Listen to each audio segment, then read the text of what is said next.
I wanted to do a quick video on something that I had seen that kind of made me think about not just the right-wing media, but just the agenda of certain people in this country.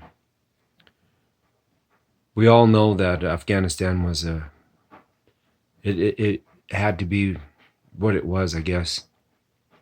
Whether there was faulty intelligence or stuff was ignored or whatever had to happen, had to happen. And eventually we have to leave the area. We can't be there forever.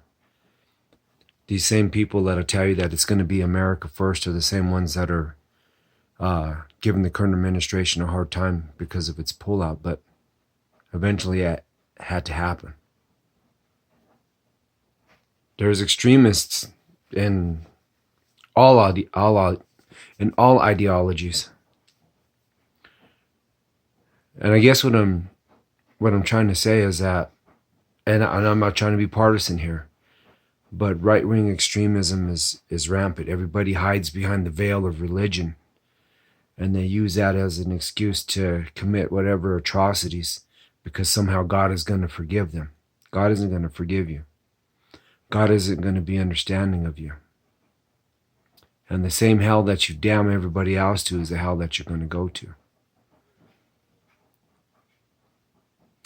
I like this segment because what it does is it brings back into context the reason why U.S. troops had to go back into that area. And I realize that, everything isn't peachy cream.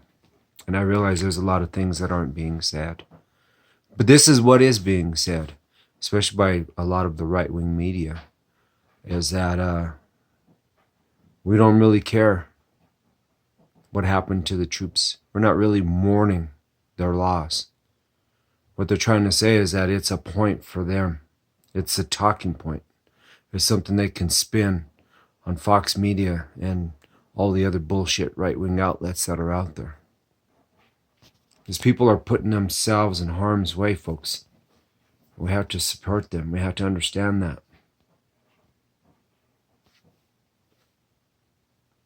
You figure the party of law and order would be all about understanding that, but after the Trump era, we realized that, yeah, those guys are just a bunch of bullshit. Ending a war can be as dangerous as starting one. And as we end our longest war, a war that has already taken nearly 2,500 lives, 13 more service members were killed today in the deadliest attack on U.S. troops in 10 years. This is what American troops were doing before terrorists struck today: feeding children, playing with kids, lending an arm to the elderly. The American military is the greatest in the world, not only because of its superior force, but because of its humanity. Soldiers providing a helping hand, pulling Afghan infants to safety. This child kept warm by the uniform of a U.S. soldier during her evacuation. This mother delivered her baby in the cargo bay of a C-17, naming the newborn Reach after the call sign of the aircraft that rescued her. For the last 2 decades, our mission has been about keeping us safe at home and improving the lives of Afghans. The 13 U.S. service members who made the ultimate sacrifice today did not die in vain. 100,000 people have been evacuated because of their heroic actions.